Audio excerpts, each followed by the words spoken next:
MSc final special paper की class में फिर से आपका स्वागत है, अभिनंदन है। पिछले टॉपिक में हमने क्लाइमेट के बारे में बात की थी कि हमारे रेगिस्तान के अंदर जो क्लाइमेटिक कंडीशंस होती है उसके बारे में हमने टॉपिक स्टार्ट किया था और हम लोगों ने बात की थी जो मेन पॉइंट्स हैं कि जितनी बरसात हमारे यहाँ पर आती है उसके मुकाबले में जो पानी उड़कर जाता है उसकी रेट कहीं ज़्यादा होती है। इसके बाद में हम लोगों ने डायurnal और टेम्परेचर, जो दिन और रात का टेम्परेचर है और जो सीजनल टेम्परेचर है उसके बारे में हम लोगों ने बात की थी। सोलर रेडिएशंस के बारे में हम लोगों ने बात की थी। तो जो मेन मुख्य रूप से जनरल कैरेक्टर्स होते हैं डेजर्ट के, उसके बारे में बात की थी। और लास्ट में हमने बात की थी कि इस प्रकार की कंडीशन में जो प्लांट्स यहाँ पर पाए जाते हैं वो जीरोफिटिक टाइप के होते हैं या जिनकी लाइफ साइकिल है वो बहुत ही शॉर्ट होती है। ये बात हमने लास्ट की थी। उस टॉपिक को अब हम आगे बढ़ाते हैं और ये जो टॉपिक है वो हमारा क्लाइमेट का सेकंड टॉपिक होगा, क्लाइमेट ऑफ राजस्थान डेजर्ट, जिसमें हम इस टॉपिक को आगे बढ़ा रहे हैं। जैसा कि कल मैंने आप लोगों को बतलाया था कि ये टॉपिक है वो अलग अलग पार्ट्स में डिवाइडेड है और उसी के आधार पे अब हमारा ये सेकंड पार्ट है वो अब हमारा आगे बढ़ रहा है। इस पर्टिकुलर पार्ट में हम लोग डेजर्ट क्लाइमेट और इसकी डायनेमिक्स के बारे में पढ़ेंगे। डेजर्ट क्लाइमेट को डिफाइन करने के लिए अलग अलग वैज्ञानिकों ने अपने मत दिए। किस प्रकार से हम क्लाइमेट के बारे में जान सकते हैं कि यहाँ की कंडीशन है वो एरिड है, सेमी एरिड है। इस तरह से अलग अलग पैरामीटर्स हैं वो अलग अलग वैज्ञानिकों के द्वारा दिए गए थे और उसी के आधार पे अब हम लग जानने का प्रयास करेंगे।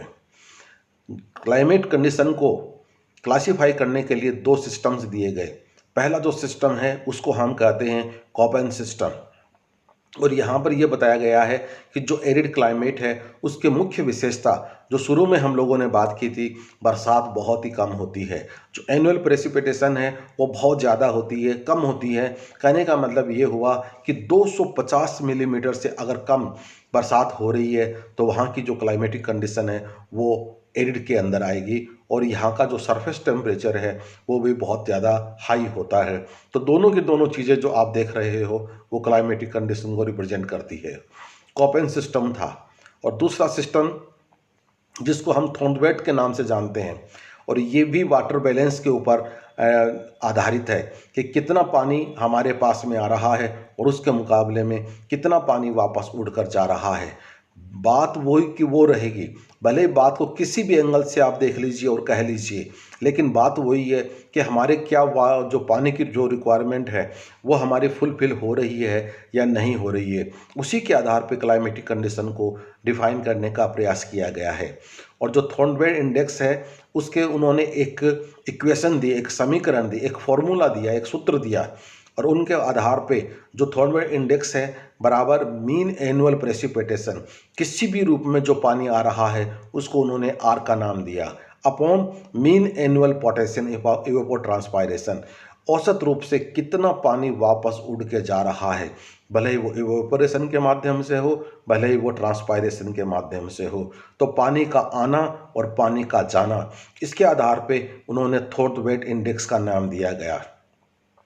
और फिर अलग अलग जो रीजन है उसको अलग अलग डिफाइन करने का प्रयास किया। पहली जो कंडीशन थी वो हाइपर एरिड थी और हाइपर एरिड का मतलब ये होता है जहाँ पर जो वैल्यू है वो 0.05 से कम आती है और वहाँ पर जो वनस्पति है वो ऑलमोस्ट अब्सेंट होती है। दूसरी कंडीशन को उन्होंने एरिड का नाम दिया, यहाँ पर पेरिनियल एग्रीकल्चर है वो पॉसिबल नहीं है। और जो तीसरी कंडीशन है उसका नाम उन्होंने दिया सेमी एरिड और वहाँ पर रेन फेड यानी वर्षा के ऊपर जो आधारित खेती है वो पॉसिबल है, वो हो सकती है। इस तरह से ये थॉर्नवेट इंडेक्सन के आधार पे ये वैल्यू है वो हमारे सामने है। और उन्होंने फिर बाद में मॉइस्चर इंडेक्स को भी डिफाइन करने का प्रयास किया कि कितनी मॉइस्चर जो पानी है उसके आधार पे कितनी कमी है वो हमारे यहाँ पर रहती है, कितना पानी प्लस है, कितने पानी की कमी है। और उसके आधार पे मॉइस्चर इंडेक्स का एक फॉर्मूला दिया गया 100S-60D अपॉन PET। एस का मतलब है पानी सरप्लस कितना रह रहा है और डी का मतलब पानी की कमी कितनी है और ऑफ कोर्स PET का मतलब पोटेंशियल इवेपोट्रांसपायरेशन, कितना पानी है वो उड़ के जा रहा है। तो किसी पर्टिकुलर जगह की जो मॉइस्चर इंडेक्स -60 की वैल्यू की होगी, वहाँ की जो क्लाइमेटिक कंडीशन है वो डेजर्ट को रिप्रेजेंट करेगी। तो ये एक फॉर्मूला है, वो निश्चित रूप से आप लोगों को याद रखना है और उसी के आधार पे ये फॉर्मूला है, वो ये जो वैल्यूज़ है वो आपको दी गई है। और उसके आधार पे बाद में चलकर वेंकटेश्वर ने 1997 के अंदर 3 टाइप की इकोसिस्टम की वैल्यूज आपको बताई गई है कि जिसकी वैल्यू -66.7 होगी उसको हम एरिड कहेंगे, जिसकी वैल्यू -66 से लेकर 32.2 तक होगी उसको हम सेमी एरिड कहेंगे, और जिसकी वैल्यू -33.2 से लेकर 0 तक होगी उसको हम ड्राई सब ह्यूमिड के नाम से जानेंगे। तो ये मॉइस्चर इंडेक्स की वैल्यू के आधार पर जो वर्गीकरण किया गया है एरिड, सेमी एरिड और ड्राई सब ह्यूमिड का, ये वेंकटेश्वरलू के द्वारा 1997 में दिया गया। यहाँ पर आप देख रहे होंगे कि 66.7 की जो वैल्यू है उसको कम माना गया है और 0 को ज़्यादा माना गया है। देखिए वो वैल्यूज माइनस में है, 0 से कम है वो वैल्यू, इसलिए वो वैल्यू कम है और 0 की वैल्यू है वो ज़्यादा है। इसमें हमें कन्फ्यूज़न नहीं होना चाहिए। उसके बाद में एक वैज्ञानिक और हुए हैं, लेट्यू। उन्होंने भी इस क्लाइमेटिक कंडीशन को, जो सूखापन है उसको डिफाइन करने का प्रयास किया और उन्होंने ड्राइनेस रेशियो को जो फॉर्मूला दिया उसके आधार पे Q/LR एक सूत्र है। Q का मतलब होता है कितनी रेडिएशंस हमारे यहाँ पर वार्षिक रूप से आती है, सूर्य की जो किरणें आ रही है वो कितनी आ रही है, और उसके बाद में जो L है वो है लेटेंट, जो हमें दिखाई नहीं दे रही है, पानी को इवेपोराइट करने के लिए कितनी जो नॉट विजिबल हीट है उसका मतलब है L, और R का मतलब होता है मीन एनुअल प्रेसिपिटेशन, वार्षिक रूप से हमारे यहाँ पर कितनी बरसात हो रही है।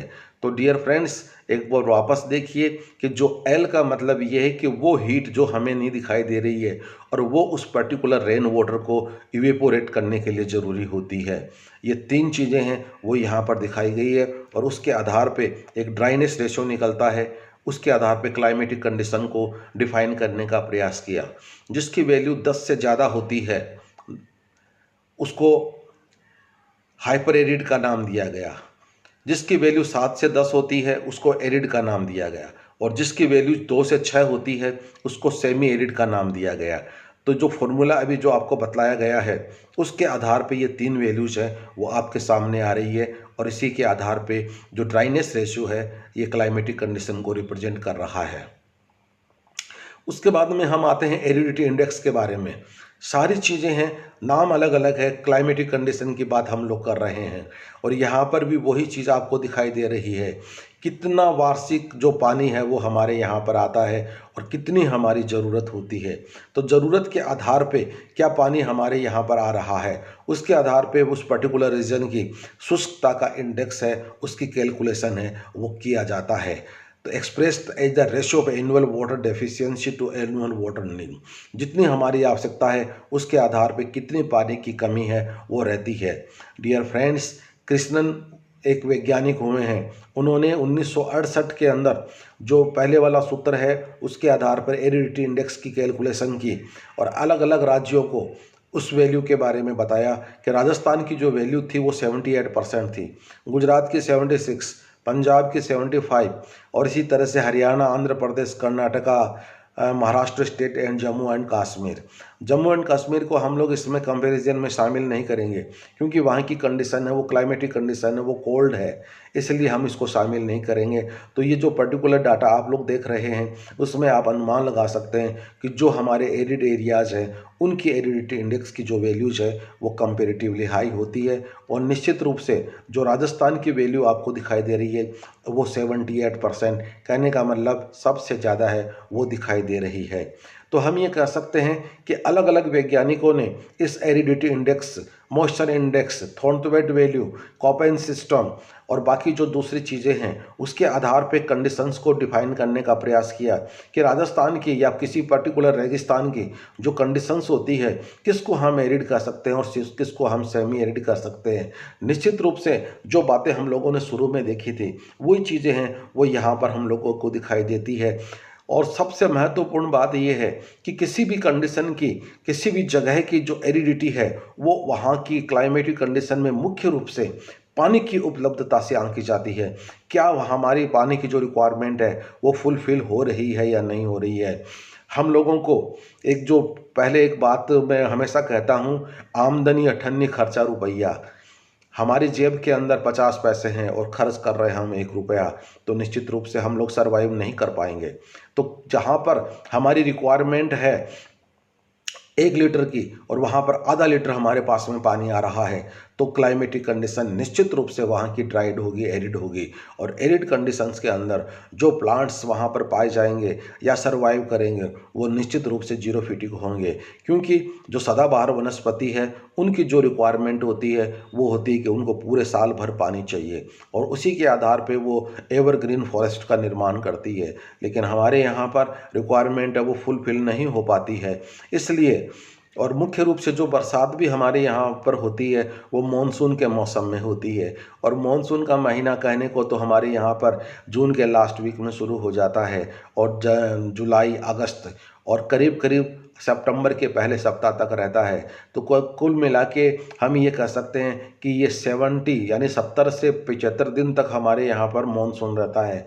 लेकिन हम ये जानते हैं कि 75 दिनों में भी जो है बहुत लंबा समय लगता है, लेकिन जो अच्छी बरसात है वो हम ये कह सकते हैं कि 2 से लेकर 4 भी अच्छी बरसात नहीं हो पाती है हमारे यहाँ पर। इसलिए हमारे यहाँ की जो क्लाइमेटिक कंडीशन है वो डेजर्ट वाली कंडीशन में कैटेगरी में आती है, एरिड वाली कैटेगरी में आती है।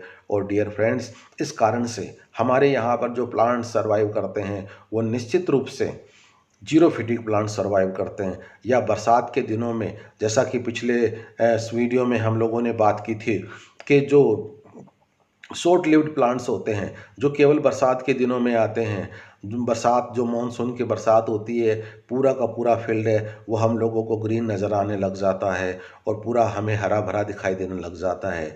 लेकिन उनके जो जीवन चक्र है वो बहुत ही शॉर्ट होता है। उस टाइप के प्लांट्स को हम एफिमेरल्स के नाम से भी जानते हैं। जब तक पानी की उपलब्धता है तब तक वो प्लांट्स रहेंगे और जैसे ही पानी की उपलब्धता ख़त्म हुई वो अपना जीवन चक्र कंप्लीट करके अपनी निशानी छोड़ कर चले जाते हैं। और मैंने आपको यह भी बतलाया था जो निशानी है वो सीड के रूप में छोड़ कर जाते हैं और ये सीड ज़मीन के नीचे अगले मौसम का इंतज़ार करते हैं, अगले मानसून का इंतज़ार करते हैं।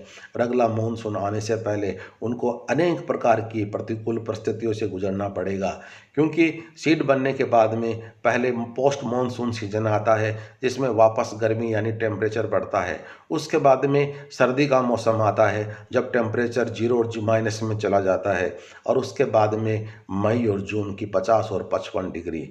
तो कहने का मतलब बहुत अनेक प्रकार की अलग अलग प्रतिकूल परिस्थितियों से गुजरते हुए फिर जून के लास्ट वीक और जुलाई में जो मानसून की बरसात होती है तो वो पानी मिलता है और पानी मिलने के साथ ही सीड जर्मिनेशन है वो प्रारंभ होता है और बहुत सारे प्लांट्स हम लोगों को फील्ड में दिखाई देते हैं।